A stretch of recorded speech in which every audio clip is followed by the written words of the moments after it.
Joe, the crowd favorite, the Phenom, Vitor Belfort. That's a huge left hand. Oh, he's even hurt more. Beautiful spinning back fist here. Oh, he recovers.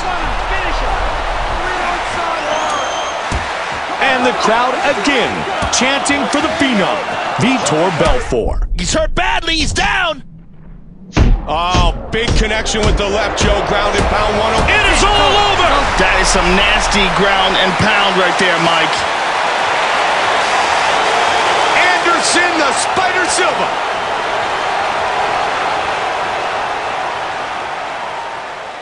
Something I'm going to preface this Q&A with is there's one of our more popular core fan sites called Undisputed online.net. They are the UOC. And there's a bunch of core UFC Undisputed fans there, and we decided for this Q&A we were actually going to take questions from them. So these very hard knockout technical questions coming at you, Wes. Hopefully you're ready for that. And stay tuned for the end of this Q&A. I'm going to have some news about this nice billboard behind me here. It's we just decided right now. I decided it for you guys. He did. He was giving it away. That's a good idea. This is actually signed by a Pride and UFC legend. You might know him. His name is the Axe Murderer. He is Wanderlei Silva. I finally pronounced his name right. Thank you. But at any rate, stay tuned for the end of the video, and I'll tell you guys how we're going to be giving this away. So let's jump right into it, as we usually do. First question comes to us from the UFC.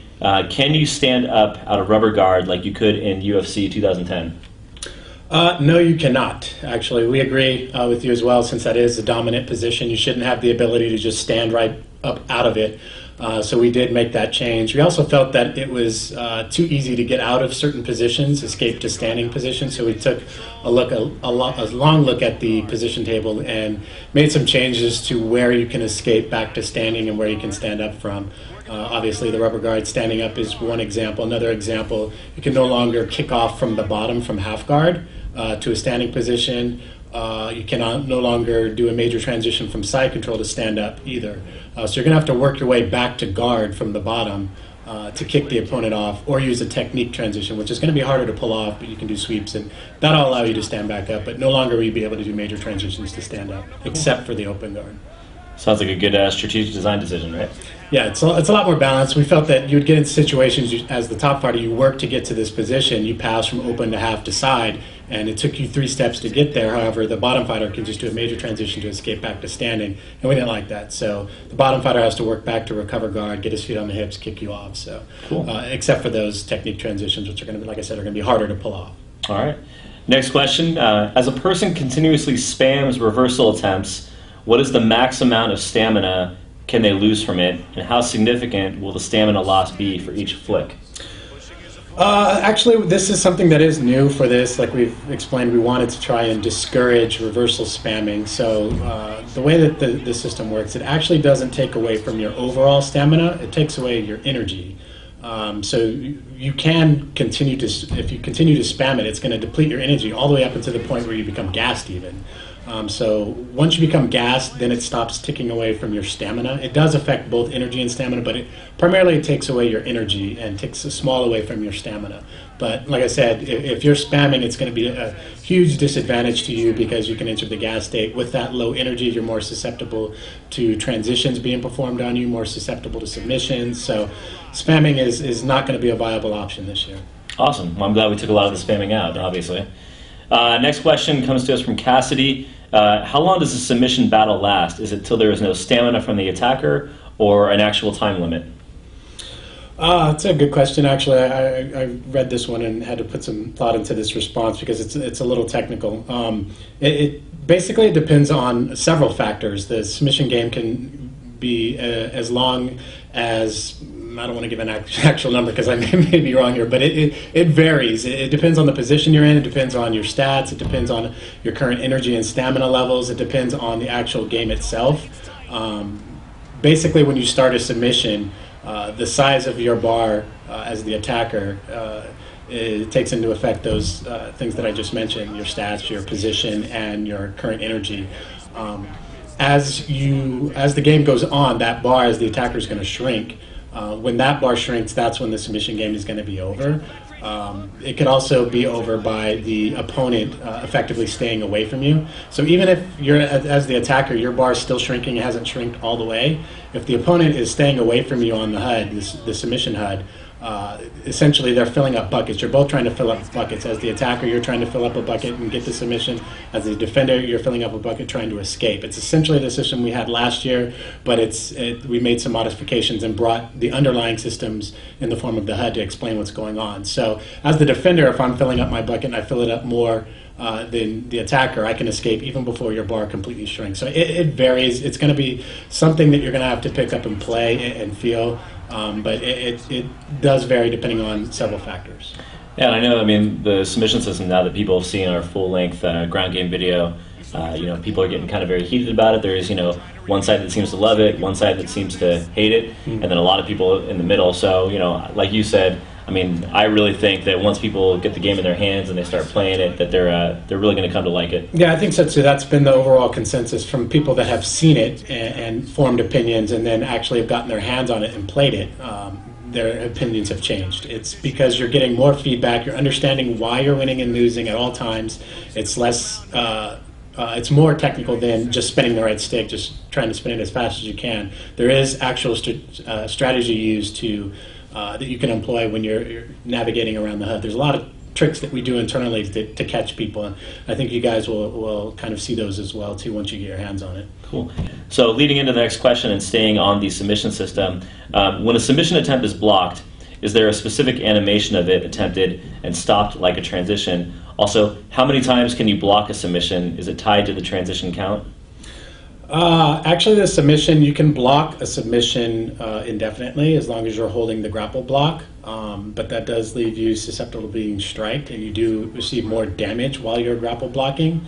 But you can defend against the submission as long as you're holding the grapple block. It's not tied to the transition count, so there is no repeat bonus like there is for transitions. As long as you're blocking a submission, you will always block a submission. The first part of that question, yeah, there is a unique struggle animation that's played when you attempt a submission that is blocked. So you'll be able to see that your submission was blocked, as well as the energy cost. You'll see that if you have your energy, stamina and energy HUD turned on. Cool. Next question comes to us from Razor of UndisputedOnline.net. Got to remind you guys a few times there. This has actually been a pretty popular question I've seen ever since people learned about leg kick TKOs, which is a new takedown for the game, a new TKO for the game. He asked, do leg kicks slow down the opponent or do anything other than eventually TKO them? I'm surprised we haven't touched this in the past. Maybe we did, but to reiterate, yeah, the leg kick was something that we wanted to make more effective this year. So in addition to having the leg kick TKO, repeated damage to the legs does actually slow your fighter's navigation down. It does slow the ability or reduce the ability to effectively perform a takedown on that lead leg. And it also affects the damage done with the leg that's being damaged. Obviously, if your leg is really damaged, you try to throw a head kick with that leg, it's not going to be as powerful. Also, it is more susceptible to being submitted, too. So there's several things that are affected by targeting the opponent's legs in addition to a leg kick TKO. Awesome. You got some hefty legs there. Not really. I have skinny legs, dude. Gotta watch out for that. I know how to take you down in the hallway now. All right, two more questions here. Next one comes to us from Slasher. How much does a fighter recover in between rounds approximately, or do they at all? That's a good question. That is a new system that we actually just got in. We're still kind of tuning that. I can't confirm the actual values because we are still playtesting that and trying to find the right amount. In previous iterations, you did not recover at all in between rounds, so this new system does allow you to recover. The actual values, I'm not quite sure what they're going to be yet, but you will be able to recover this year where you couldn't last year. So cool.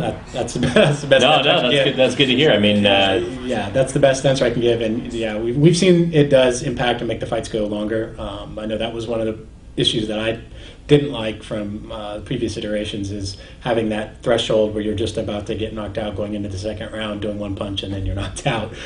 So you do recover some head damage. You do recover body damage as well as your stamina and energy. So there is some recovery that happens.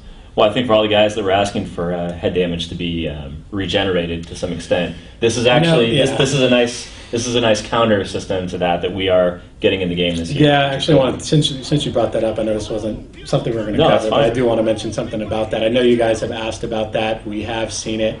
Unfortunately, due to time constraints and investigating what would be involved in implementing a system like this, it's just too risky to the releasing the game. Basically, we have a schedule that we have to meet, and if we were to proceed with this, it would completely rechange the balance of the game.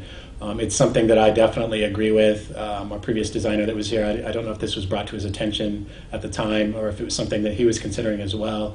After his departure, I was made aware of this issue, and it was something that I wanted to get in and something I'd like to get in future iterations, because I definitely agree with you guys that you should be able to regenerate during the fight. I don't see why not. So it's something that we're always, considering things that we can do to improve the game, and it's something that we're going to get in there eventually. Cool. Well, we'll put out the head regeneration DLC. Right? Yes.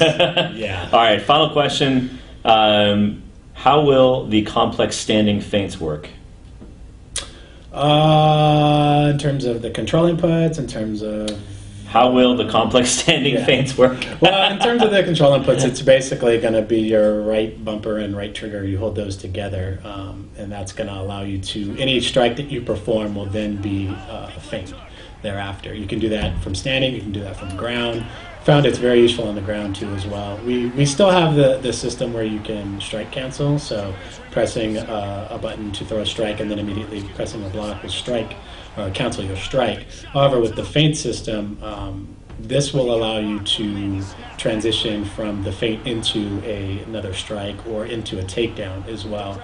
So the blending between the feint and the follow-up strikes is a lot smoother than a strike cancel.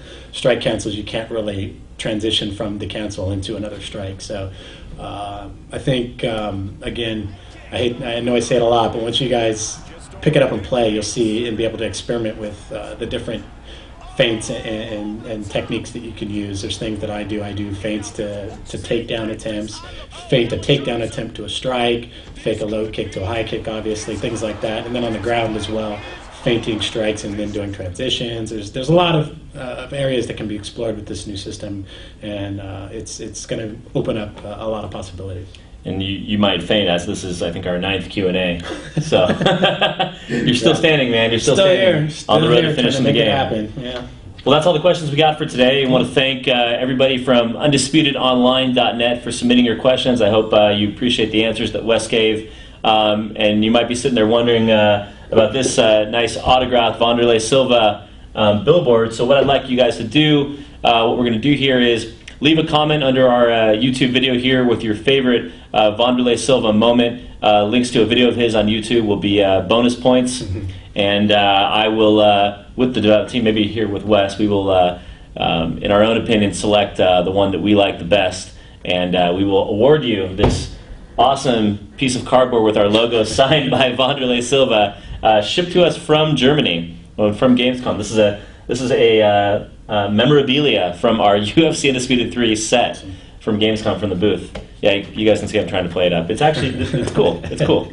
So anyways, guys, once again, pre-order UFC 3, UFC Undisputed 3. We're coming out in early 2012, and you can always get more information at UFCUndisputed.com. Like us at Facebook.com/UFC Undisputed, or follow us on Twitter.com/UFC_Undisputed. And again, thank you to my friends, to our friends at UndisputedOnline.net for all your great questions, and we'll see you next time.